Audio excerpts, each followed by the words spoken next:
This is Reverse Engineered. Hey everyone, my name is John Penland, and Reverse Engineered is brought to you by Kinsta, a premium managed hosting provider. In today's episode, I'm speaking with Shane Pearlman, CEO of Modern Tribe. Shane, welcome to Reverse Engineered. Hey y'all. So to get us started, Shane, can you introduce yourself to our listeners? Sure. Hey everybody. I have been working in the agency and digital web product space for our own products, for other people's, since the late 90s. Okay. Today, and for quite a while now, I've been the CEO of Modern Tribe, which means I run an organization which has varied anywhere between 25 people in our young days and 140 some on at our peak. Fully distributed team. So actually December was 20 years since I started the first iteration of this company that sort of merged and ebbed and flowed and changed shapes and forms over the last 2 decades. Yeah, wow. And I'm in the Canary Islands. So I live on a small group islands off West Coast Africa.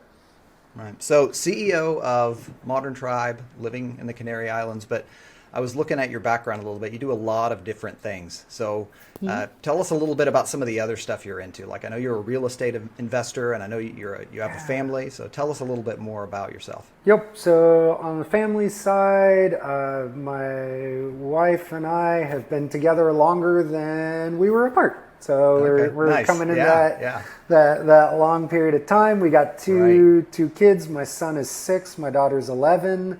And I have a bunch of stuff. So my wife and I really enjoy. We started our real estate thing as a weird hobby because back when I was early in my business, we were in debt. We had no money. I couldn't afford dates. But we found out that people who own multi-million-dollar mansions sell them every so often and still have open houses. So we would pack up a picnic and we would go find like these $16 million chateaus doing an open house, and we would picnic on their lawn and like hang out during the open house sales. So we got into real estate investing as a weird hobby that eventually like we bought and fixed some stuff up. I also, in January, we started a new company personally with a friend here in the Canary Islands, catering to remote workers and expats. We saw a huge influx of people heading out here and realized that it's really hard to relocate here unless you know what you're doing. And there's not a lot of real estate rental options if you want to stay longer than a month or less than a year.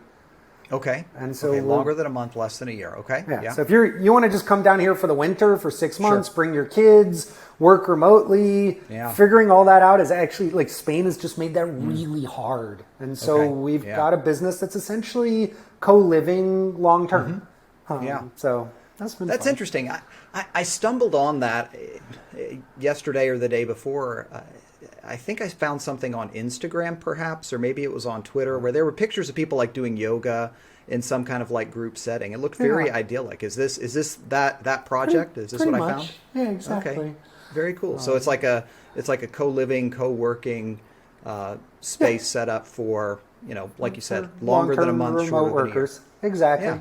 That's awesome. Okay, that's awesome. So I am going to come back to some of that a little bit later, but I do want to focus in for the bulk of our conversation into Modern Tribe. This is, I think, been your primary focus over the last 15 years, for the most part anyway. And so if my research is correct, Modern Tribe was founded back in 2006, which is a lifetime by internet standards. A lot of businesses have come and gone in that time. How has Modern Tribe managed to stay relevant over these last 15 years? Well, by being flexible. I mean, to be real fair, some of it was strategic and some of it was luck. And just being in the right place at the right time. For the first decade of our business, so I started freelancing in 2000. Okay. And that's because I was in the dot-com bubble burst, and I lost 5 jobs in 2 years. And and so everybody, you go to college, like I'm gonna if you're lucky enough to have the support to go to college and you're gonna get great grades, and then I was gonna follow in a career path just like my dad's, because my dad ended up being chief scientist for Boeing and they took care of him forever, and he was like, if you If you do the thing, you're going to get the results, if you do the son. thing, right, here, this is what happens. Yeah. And that thing fucking didn't work at all, man. It was a disaster. And so I eventually went to my dad and I asked, I was like, look, I followed the plan and the plan's bust. And my dad and I sort of looked and he's like, the world really is changing a little. There's not a lot of company loyalty going on here. And the industry's turning over. Pensions are gone. And so we put together a plan. He's like, why don't you do some research, figure out what you want out of your life, figure out honestly, like what you want to have, do, and become. Like, what are the things that you value? So I made a list with my wife of 100 things we want to have, do, and become. And some of that stuff was like, I want to travel to other countries. Some of it was like, I want to be respected in these ways. I want to try speaking in front of a bunch of people. I never want to worry about socks. Like all these things that like, came together to form what I thought is a good life that I would be stoked with if I died. Yeah. And then Dad was like, why don't you go find somebody who has that stuff where you think that plan has legs in the way the world's going. Yeah. Like, that's legal, moral, and ethical, to be clear. And so I found that. I was at a coffee shop and I was hanging out and I saw this guy with the tiniest laptop I've ever seen. This is in 2000, so even then laptops are giant and clunky and he has this tiny little thing. We start geeking out and I found out that he is a contract CTO and that he surfs during the day and he had a house in Santa Cruz, California where you could see the ocean. I was like, I want your life. What do I do? What's that look like? How do I get your life? How do I get your life? And he was like, well, you can code and why don't you try freelancing? I'd never even heard of it. Didn't know it was a thing. And I basically just started begging him and anybody else I could find to just let me do stuff for them. Like, let me build your website. Let me convert your audio to digital. Let me do your ad. I don't care. I'll design. I was like, whatever it is. I just hustled. And that was a few years of hustle. Like and during that, I started finding other people doing the same hustle. And maybe I was good at one part and they were better in another part. And so we would start collaborating on projects. And so between 2000 and 2006, I slowly built up sort of an unofficial cooperative of freelancers collaborating on projects. We were just better together than we were apart, but nobody owned a business. There was no official. And Peter was one of those. So in 2006, we started having arguments over who customer it is because we were doing so much work together as opposed to apart. That we eventually merged our own efforts, and that's actually how Shane and Peter was born, which is the original name of Modern Tribe. So from there, that freelance co-op went another 5 years. In 2010, we've been about 25 people for a long time. And then in about 2010, Reed managed to talk his way into some ownership. And then by 2014, we could see that we just turned over people every few years. Like it's just 3-4 years was normal, and somebody would go to their next career, their priorities would change. They were freelancing, and we decided to change the way the business structured to create more longevity for people. People wanted a career path. They want to know what's next.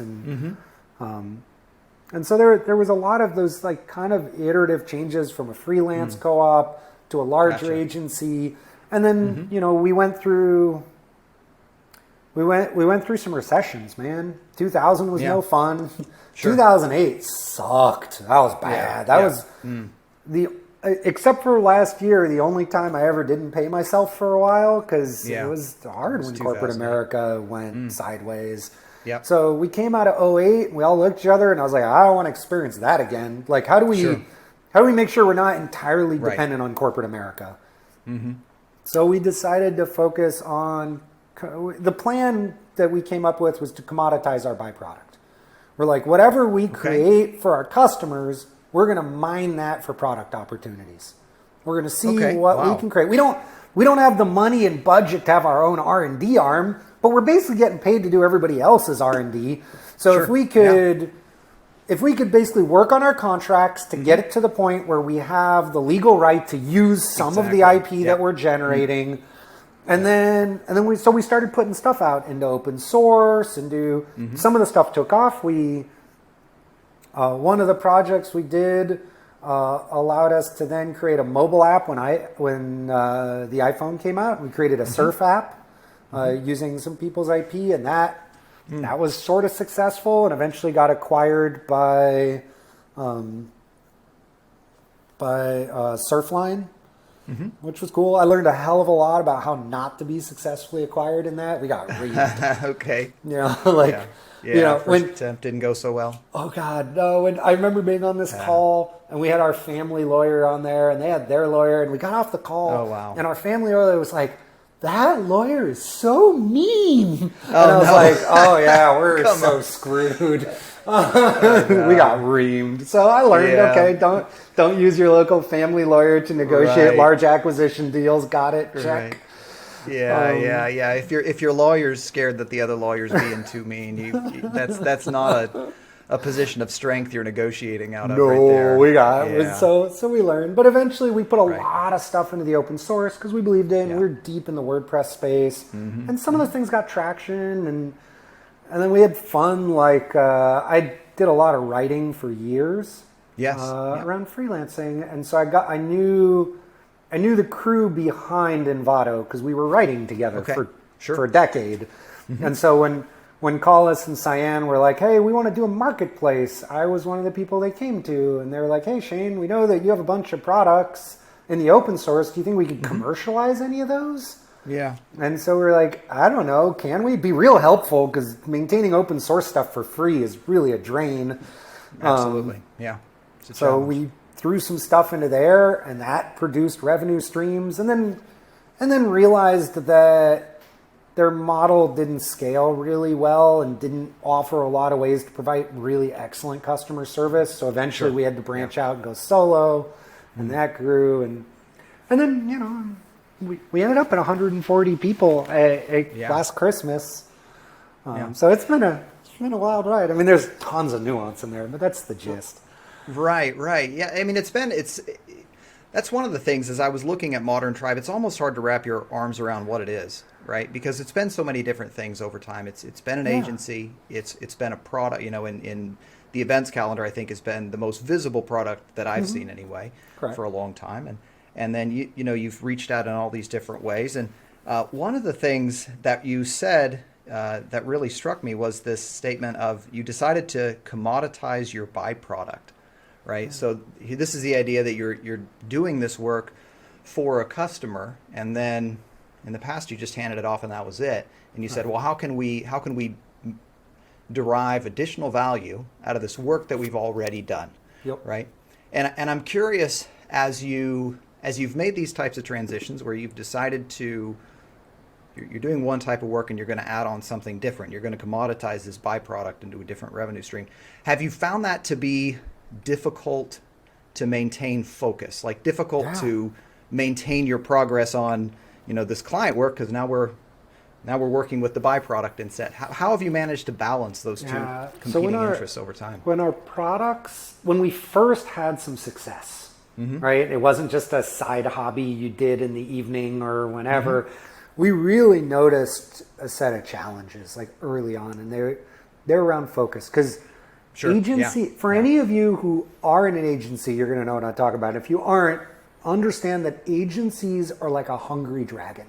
They will eat everything you feed them, because when you got a contract with Disney, you want to deliver, and they're demanding and they're loud and deadlines are always tight, and there's so much drama and therapy involved in being a good agency operator.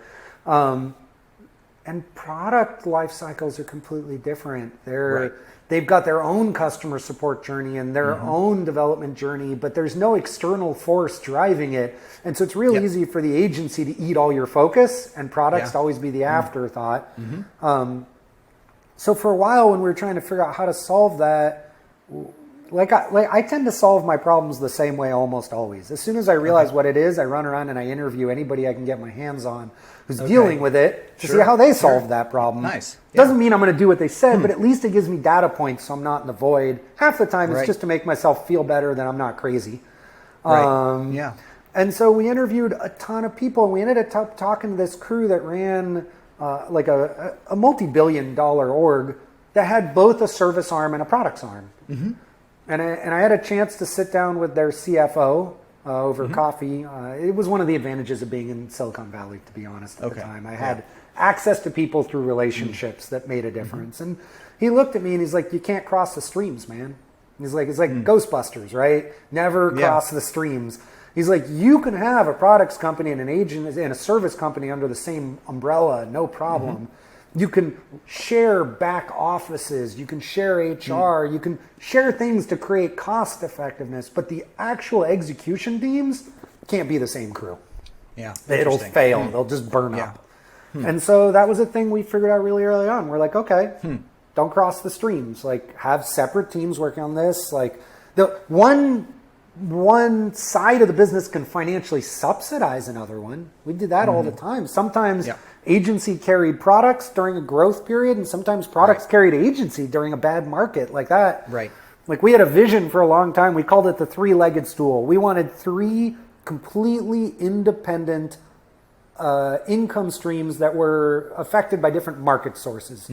Sure. That way, if one was weird, the others could keep on trucking. That was longevity. Yeah.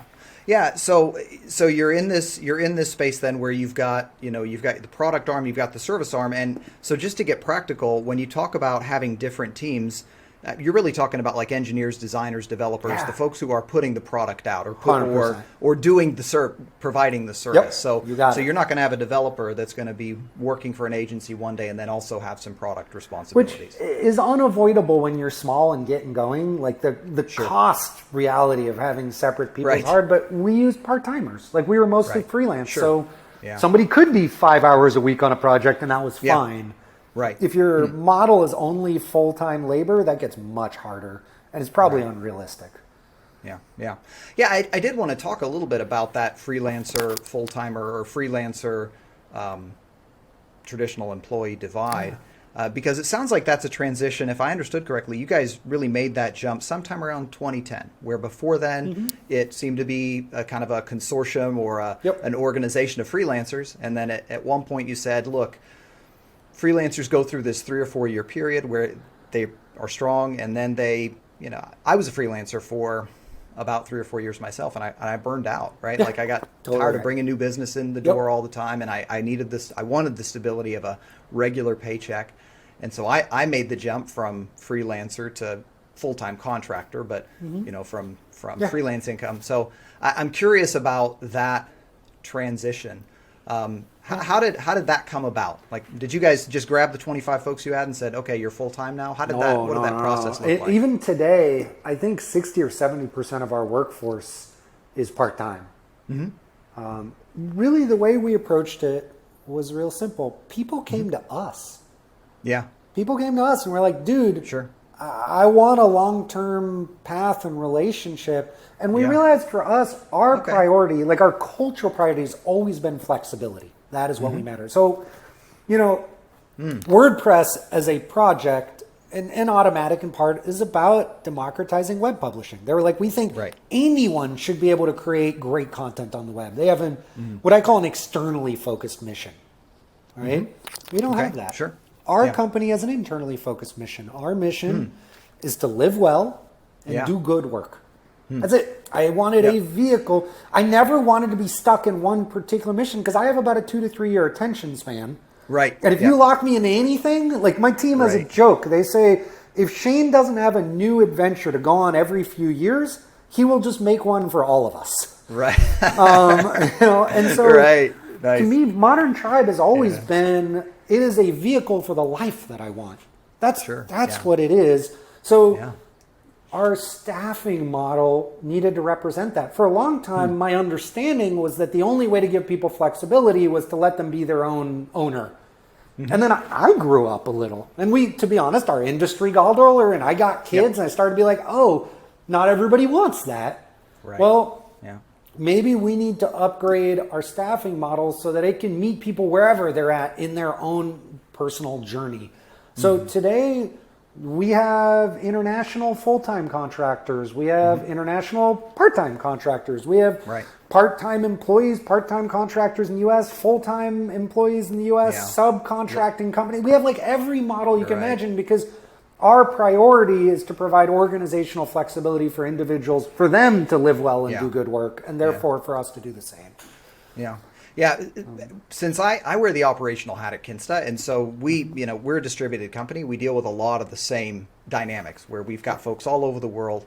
And one of the things that immediately jumps to my mind when I start thinking about having a dramatic mix of part-time and full-time people is managing things like vacation and time off and those types of things.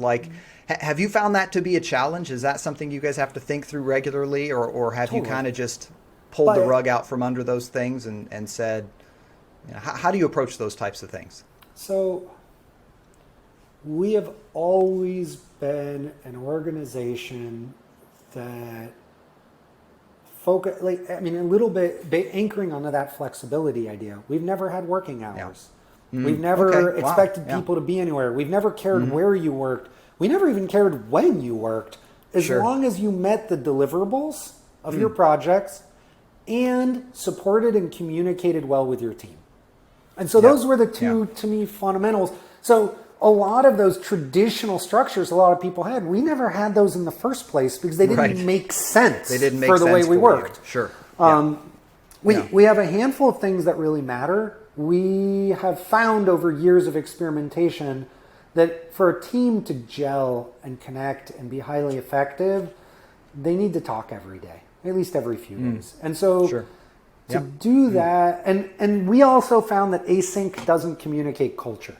You can work asynchronously perfectly effectively, but you will never feel good emotions about the people you work with unless y'all hang out together. And to do that, we're like, okay, you need to have 2 to 3 hours a day overlap time-wise with your team, which is why we ended up drawing a line at the west coast of the U.S. and one somewhere around the Middle East and said, look, that's about as far as we're going to go. Any more than that, and people end up totally async, and we lose that cultural connection. A lot of remote work is about generating empathy.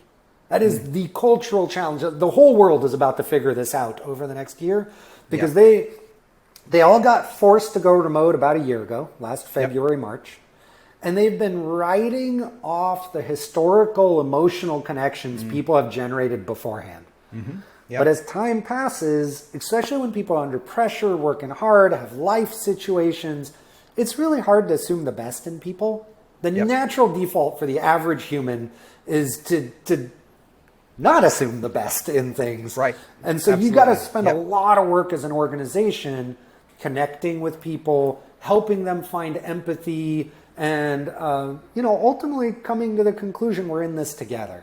Those are the challenges. Sorry that I deviated from what is classic HR because it just doesn't apply to us in the same way. No. That's totally fine. And I actually really appreciate your answer there, talking about async versus synchronous and the need to build empathy, and that it's so hard to build asynchronously. I have somebody that I work with closely that we tend to butt heads. I love this guy. I think he's fantastic. He likewise thinks I'm fantastic. When we get into a pressurized situation, we have to get on a call, right?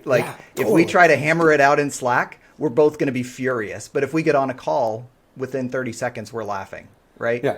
It's just such a completely different dynamic. And even the nuance of written language is complicated, especially when you start crossing language boundaries. We operate in English as a global company, but there was a guy on our crew for years who would always finish messages, "Have a nice day," and which was nice.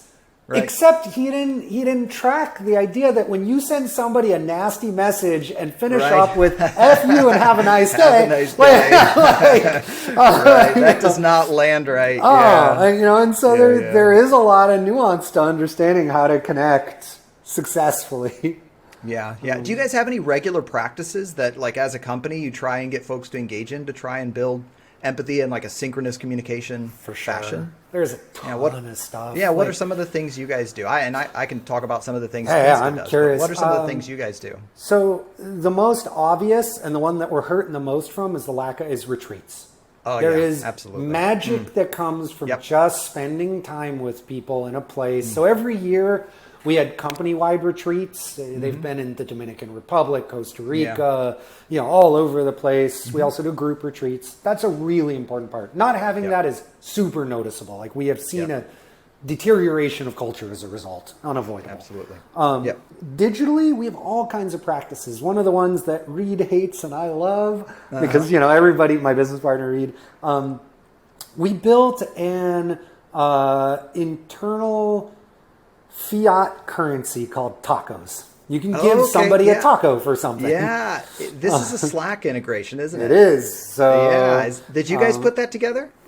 Yeah. And really? Wow. Very cool. We put it, and all it is, like, we don't actually tie it to performance reviews. We don't tie it to money. All it is when somebody does something that you want to recognize, you can give them a taco. There's you're limited to 5 tacos a day. There's a taco leaderboard. And in our case, what's really important is not random tacos, but we have a set of cultural values.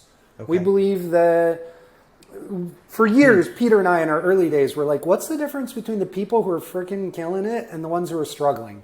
Sure. And eventually we were able to boil it down to 5 things. The people who were really succeeding within our environment, working in our types of projects were happy. And I don't mean like Pollyanna happy. I just meant that, like, when you spend time with them, you walk away going like, ooh, that felt good. They were vibes. Totally. They were helpful. They understood that we were a service business and our entire reason of being was to add value and to make things better for other people. They were helpful by nature. They were extremely curious. Like nothing was a given. They pulled on threads. They explored things. Happy, helpful, curious, and accountable. And accountable, like, to me, was the most important one. And by accountable, I don't actually necessarily mean you do what you say you're going to do. Bonus, good thing. Sure. What I mean is that you have the experience and maturity to read a situation and recognize that reality and expectations are not aligning well. Yeah. I love, I love that. Something that I have said, I can't even say how many times, is that you can either be frustrated because you operate with the expectation that the world will be a certain way, right? Or you can be realistic and recognize the way that the world is and operate within the way that the world is. Totally. And there's a lot of frustration in saying, but this is the way things should be, right? And expecting them to be that way. That you really just need to take things the way that they are and approach, I just think that's being realistic, and you'll be more effective and happier. So from an HR perspective, we track every person who doesn't work out, and we track why, because we just want to know for learning. Yeah. I can tell you that about 70, almost 80% of the people who don't make it past a year is because of accountability challenges, not technical skill, not anything else. In a remote environment, they're not good enough about self-management, setting expectations, recognizing where projects are going and where their understanding of it and aligning them. And it's hard, man. That is a gift and a skill, but as a remote team, we've had to cultivate and train. So back to tacos. We align tacos with these values. We think every time you should give a taco, you should say why. Hey, I'm giving this taco because this person was helpful and they did this thing. Or, wow, man, mad taco for getting up at 6 a.m. and taking on this sales pitch that you didn't have to, but man, I really appreciate that. That was above and beyond. Like creating value and sort of surfacing culture from being a little intangible and abstract to being spoken, so that it's real and people recognize it. Right. One of the really hard things that at least the things that I've found difficult is trying to surface these types of traits in an interview where I'm doing a job interview with somebody and they may meet all of the requirements of the role, but what I'm trying to get at is, are they going to be a good cultural fit? And what I found to be really challenging is making sure I'm not just doing a personality test, right? Because I don't want to be, I don't want to disadvantage an introvert. I'm an introvert myself. I don't want to disadvantage that personality because they're not, maybe giving me quite the Yep.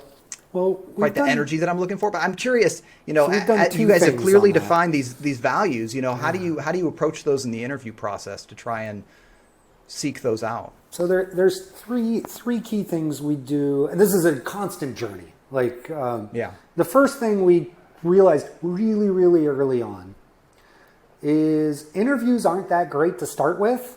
Right. But remote interviews for engineers Really are a tough. crock of shit. It's Very really few hard to do engineers well. went into their industry because they love people. Exactly right. Yeah. So we realized the best way to figure out if somebody's going to work well on our team is to work on our team. Yeah. And so we started trials. And that's actually mostly how we test people. We do a quick interview to figure out if you even have the capability and to weed out the people who really just shouldn't even get the opportunity.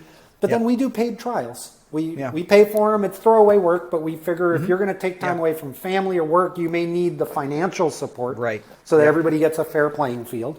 And then we do anywhere between a day-long and a week-long project, depending on what it is, with flexible hours, where you get to work with somebody on our team on something.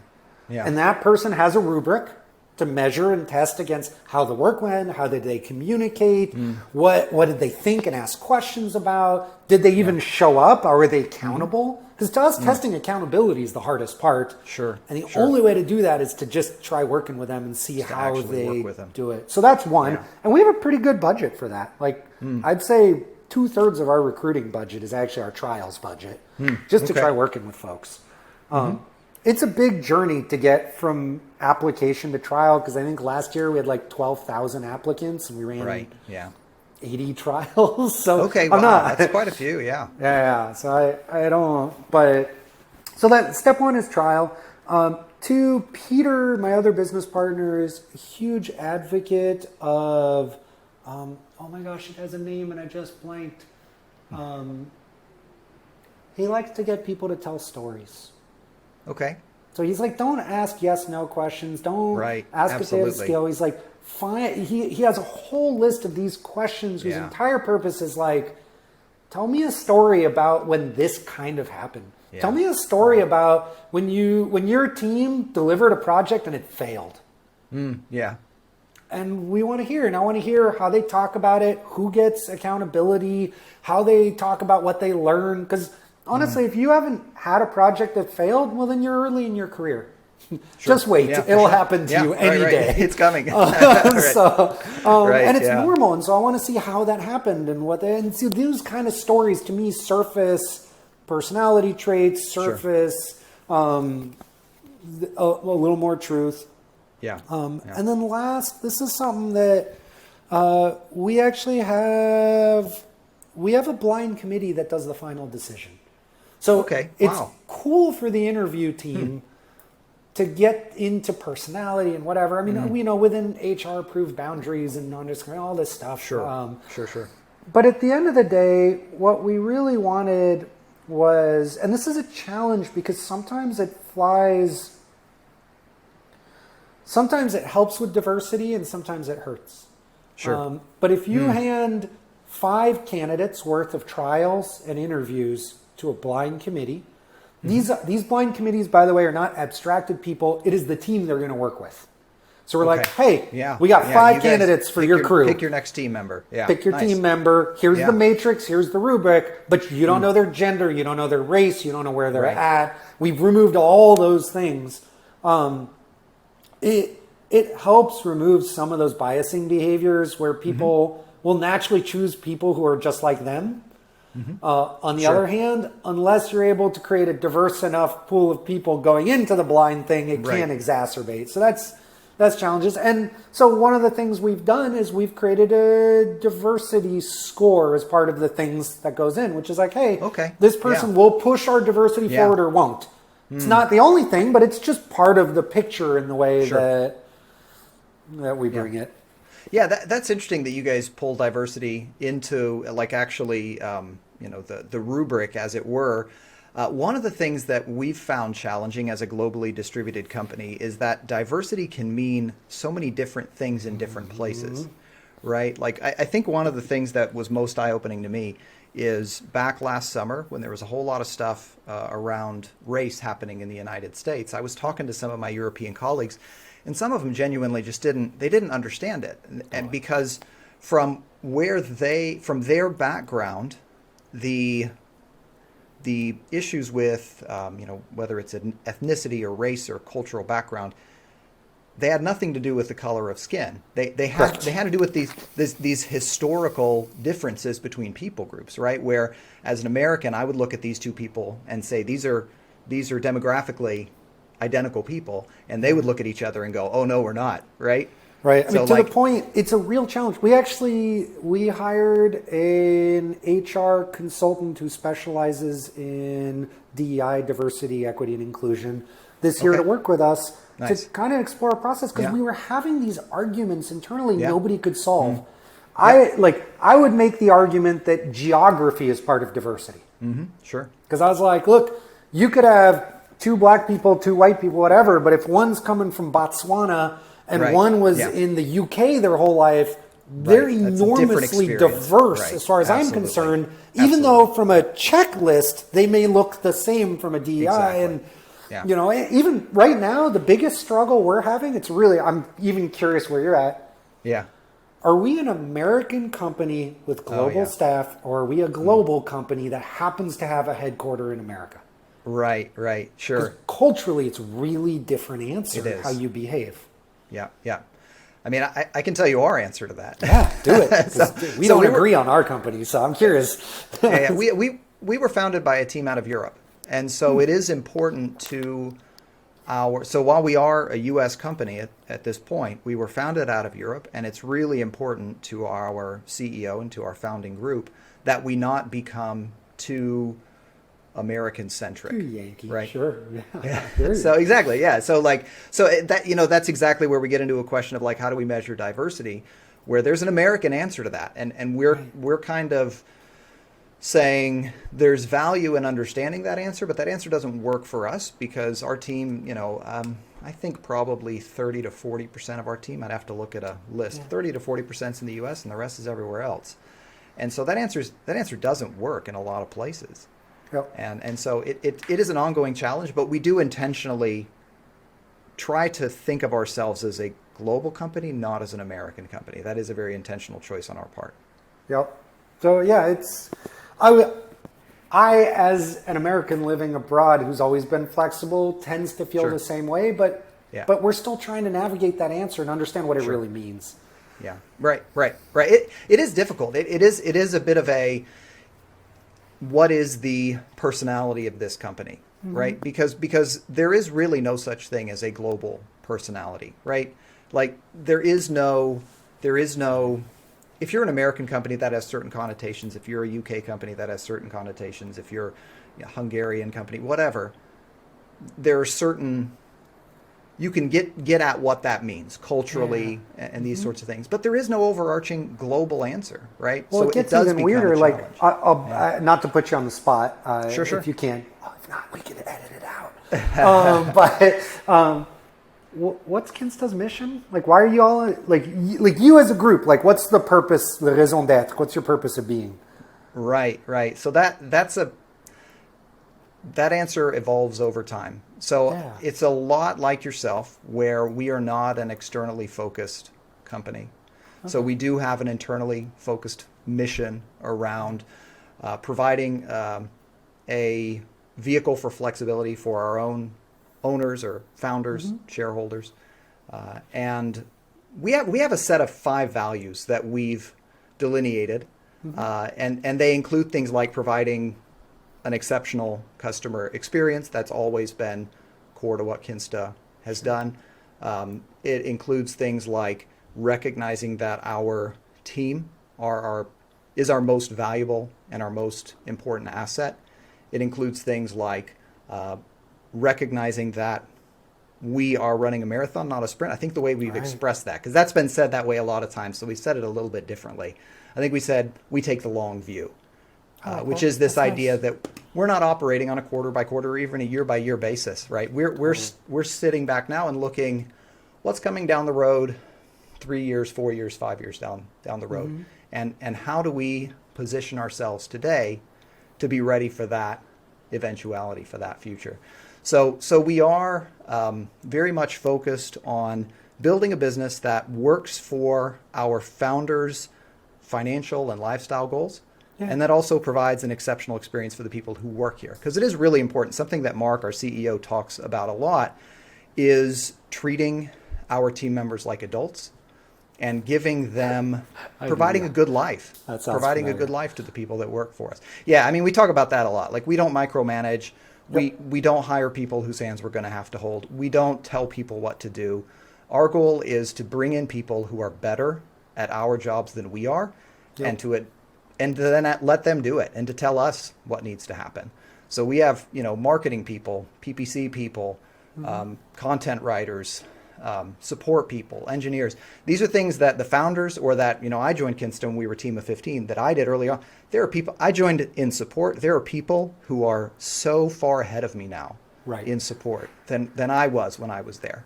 And that's exactly what we want, is we want to bring in those types of people, build that type of company where we're constantly bringing in high quality people, getting out of their way, treating them with respect, providing a good work experience for them, and then building a vehicle to achieve the financial and flexibility goals of the founders and to provide a good life for our team members. And so when you have that, like when you have a North Star, although like that North Star for you and ours are very similar. Like to me, the only reason to own a business is to have a vehicle for the life that you want. Right. Yeah. Where it gets interesting is your definitions change. Like, you asked early on, you're like 15, 20 years. What's that mean? Well, I'll be honest, when at 25 or 23, when I started this, my answer was, I want to surf when the tide is low. Yeah. Tide moves 40 minutes every day. All you suckers at work, I want to be in the water when the surf's good. I'm going to be in the water. Nice. Yeah. How do I do that? And so shaping a business that answered that need until I got older and I got married and we had kids and my wife wanted a certain set of things and I had desires for stability. And so then like my personal needs for adventure, my personal values for how I worked shaped outcomes of the business. Yeah. And then organizationally, like, how did you design, like, how does the act of designing an org? So we did an owner's retreat. Like, and I would encourage y'all listeners, if you're a team of one, do a business retreat every quarter. Yeah, you by yourself, I get it.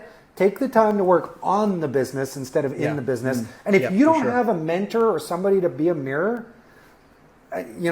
pick a spouse, pick a friend, take somebody on retreat with you, have somebody ask those tough questions. So we would start every single retreat with the same question, my partners and I. And it would be, is the business lined up to create the outcomes that you want? If it's not, well, what should we change? As part of that, and I borrowed this, I can't take any credit for it, but I couldn't tell you who the hell I borrowed it for because it was a long time. Maybe Mark Victor Hansen, or I don't remember. But I was trying to figure out how to answer this really hard question. Because if you're building a lifestyle business whose ultimate outcome is to create a good life, what's a good life? Right, exactly. How do you even answer that? That's really hard to answer. And how do you know if the business is on track? Like, I'm a KPI kind of human, and so it was really weird. And so ultimately we came up with 5 keys. Peter adds a 6th. He and I don't agree on it, but I humor him. And we're basically like, a good life is when you're in balance. I call it the 5 F's. Friends, family, fitness, finance, and faith. Okay. Anytime you run into somebody who's obviously struggling in life, who's unhappy, sometimes they know why, sometimes they don't, you can always narrow it down to one of those areas. Yeah. Like there's always, you're out of balance, something's wrong. You can be intentionally out of balance sometime. My wife went to graduate school and got her PhD in genetics. Promise you, family was not in balance during that time. Unbalanced during those 4 or 5 years. Marathon training doesn't put you in balance. So there are times where it's like riding a bicycle where you go in and out of balance of these areas intentionally.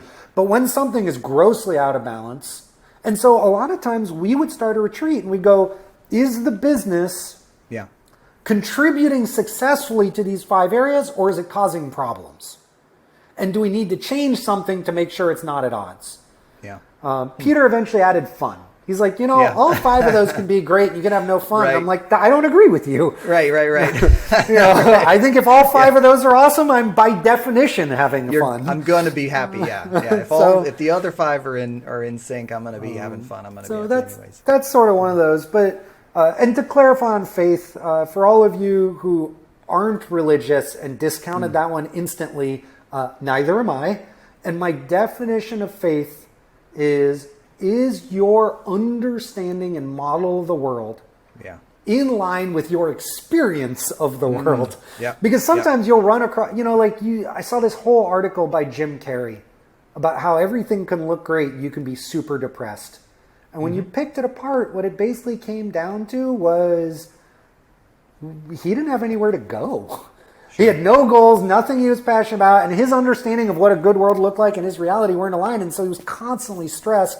That can really happen. And so ultimately, if you can get your business to line up with these 5 areas, and if not, be intentional. Be like, okay, time to retreat. What do I need to change about the business so that it does support my family life, if that's my priority, or my physical health? Like, there was a couple years ago where we were talking, and I was like, I sit too much, man. It's like starting to cause me back, like real medical issues. And so, my partner and I were like, well, can we change it so that I can work while walking?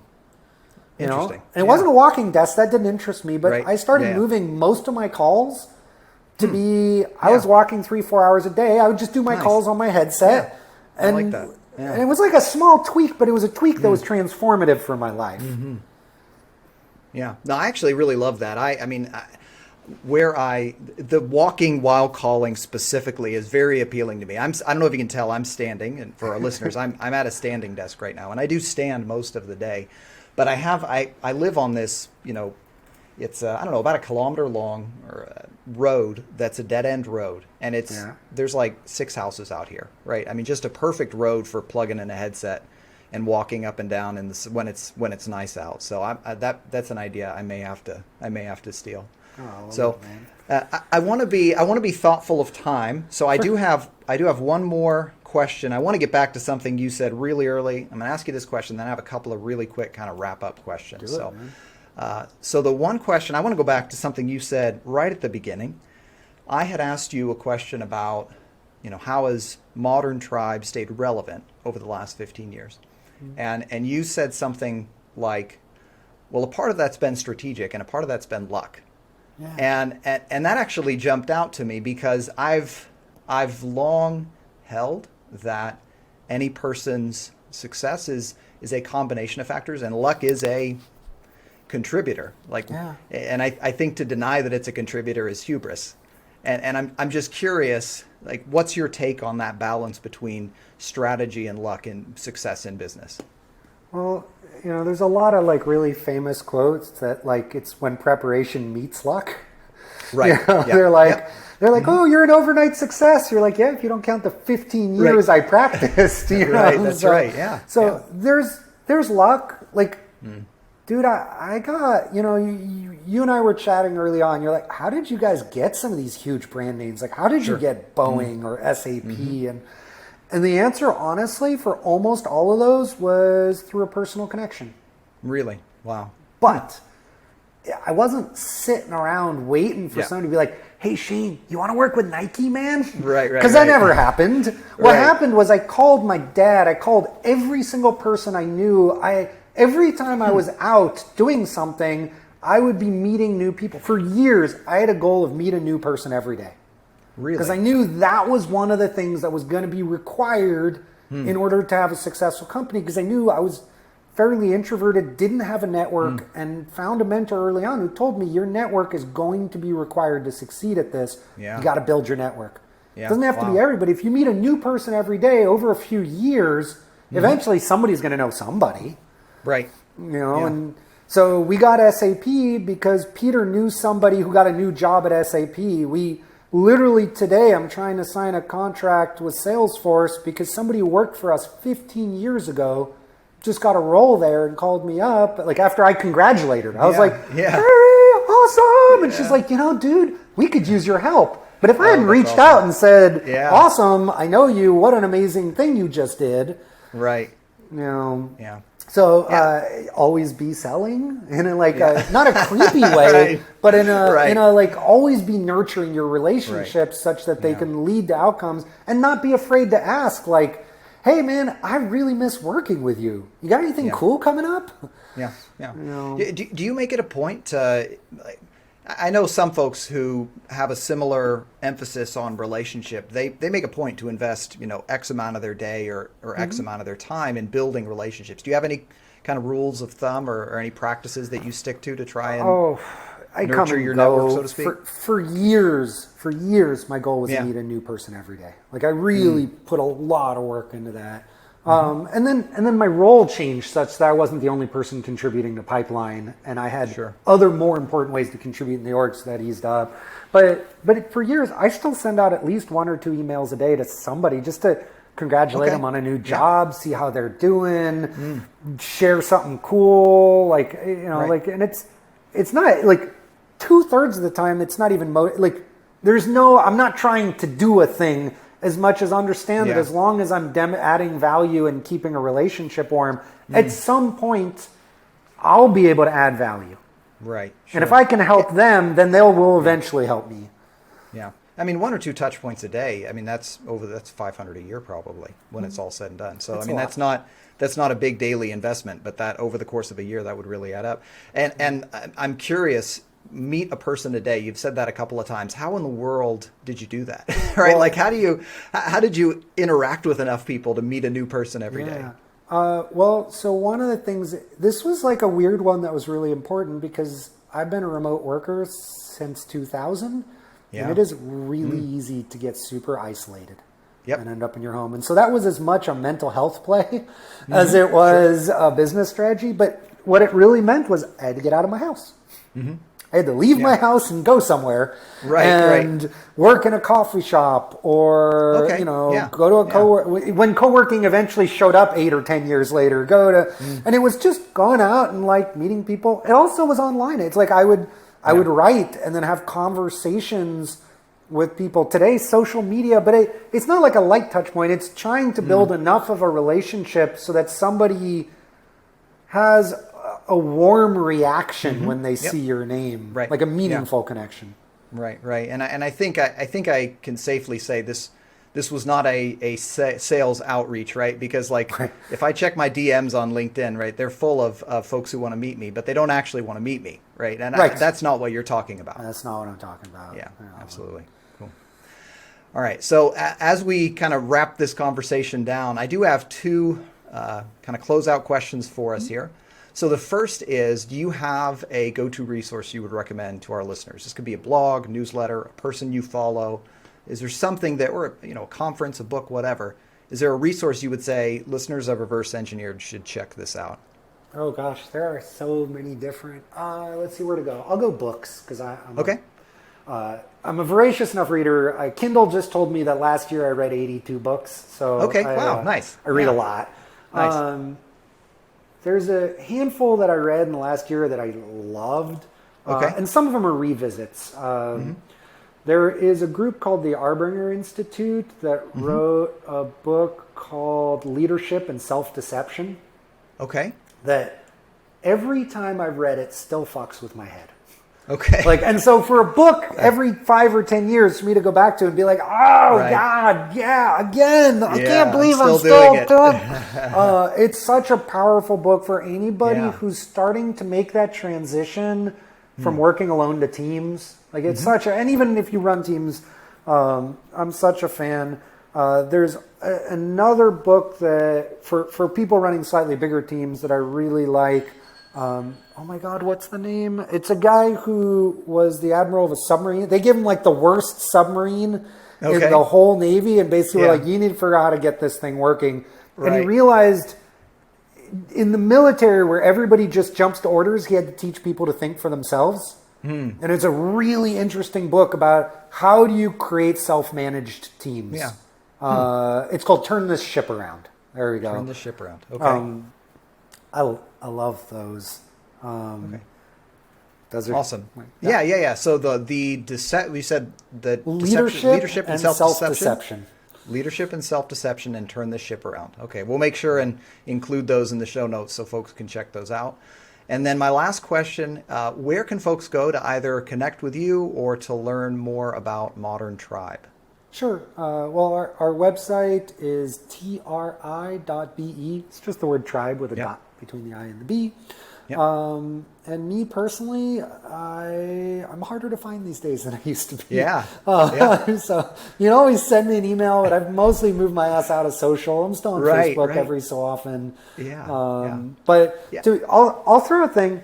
Here's a particular context if you want to hang out. Probably my biggest hobby and where I spend a majority amount of time is in collectible, like whiskey, bourbon, brandies. Like I have just an enormous passion for distilled juice.